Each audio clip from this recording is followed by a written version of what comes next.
Hello, good morning, good afternoon, good evening. Today we're going to discuss the summary of chapter 4 from Movements, and the name of the chapter is In the Kingdom of Fools, and it is written by A.K. Ramanujan. So it's a story about a kingdom where the king and his subjects, they all were fools. They changed day into night and night into day. Everyone would do their work in night and sleep during day. Even the animals too got accustomed to the new pattern. On a bright day, a guru and his disciple came to the city. They were amazed to see this whole city deserted. Later in the evening, they got to know that everything cost just a doo-doo. Doo-doo was the currency of this kingdom. So the people in this kingdom, or the people who were there in the market, they were just taking a doo-doo, whether you take a lot of things or you take a one thing. So there was no differentiation between more or less. Everything was just costing a single doo-doo. Now the guru and his disciple, they were hungry. They both ate to their heart's desire and were very delighted.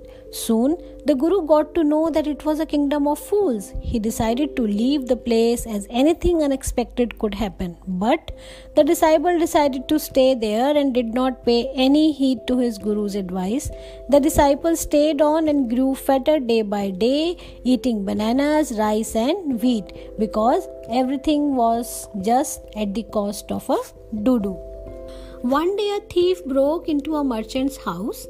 While he was making a hole in the wall to enter the house, the weak wall fell upon him, which resulted in his death on the spot. The brother of the died thief went to the king's court to ask justice, to seek justice for his brother's death. The king was easily convinced by the thief's brother, and he summoned the merchant for punishment. When the merchant came, he told the court that it was not his mistake which led the thief to death. It was a bricklayer mistake who had built such a weak wall and fell down, killing the thief. So basically the brother of the thief was trying to say his brother has been stealing many things since long and he never came across such incident.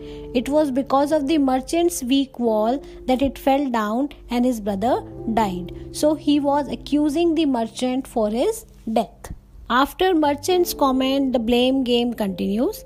The bricklayer was brought with hand and feet tied for the punishment, but he also told the king that it was not his fault. When he was building the wall, he was continuously getting distracted by the sound of anklets of a dancing girl who was frequently going up and down the street. The king also understood that it was really not the bricklayer's fault. Now, the dancing girl was summoned, who had become quite old. The king told her that she was the reason of a poor burglar's death. But the old dancing girl came up with her own story. She had given some gold to the goldsmith to get her jewelry made, but the goldsmith was not able to deliver her jewelry on time. That was why the goldsmith was calling her at different times as her jewelry was not ready. After listening to the old dancing lady, the king ordered to bring the goldsmith to the court.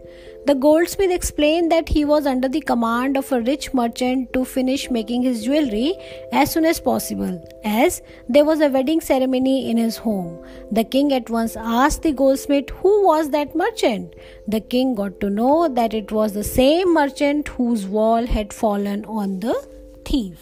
Again, the merchant was brought to the king and he clarified that it was his father who had ordered the goldsmith to finish making his jewelry fast, and now his father was no more. The king argued since all his father's riches and properties had been inherited by the merchant, he was also entitled to accept the punishment on behalf of his father.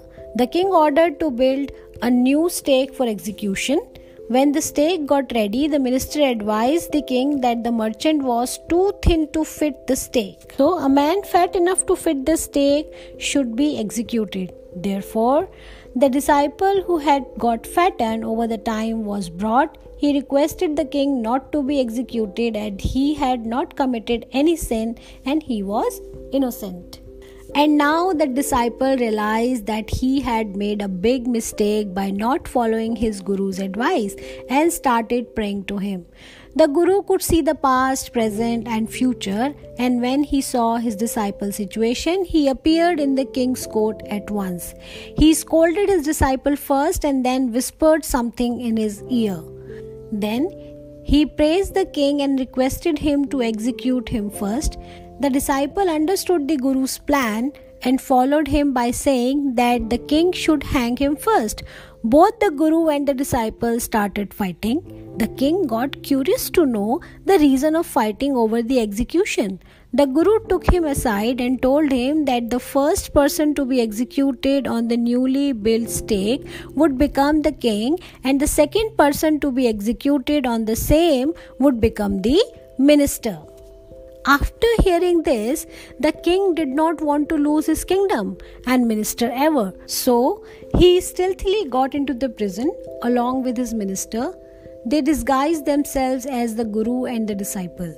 The king had also ordered the executioner to put the two to death in the order of their arrival. Thus, both the king and his minister died. The people urged the Guru and the disciple to be their king and their minister after the death of the king and his minister.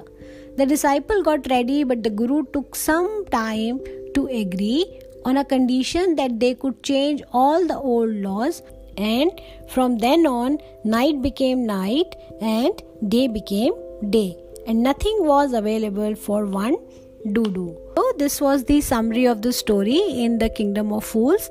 I hope you understood the story very well, and now when you look at the questions of this chapter, it will be easy for you to answer them all.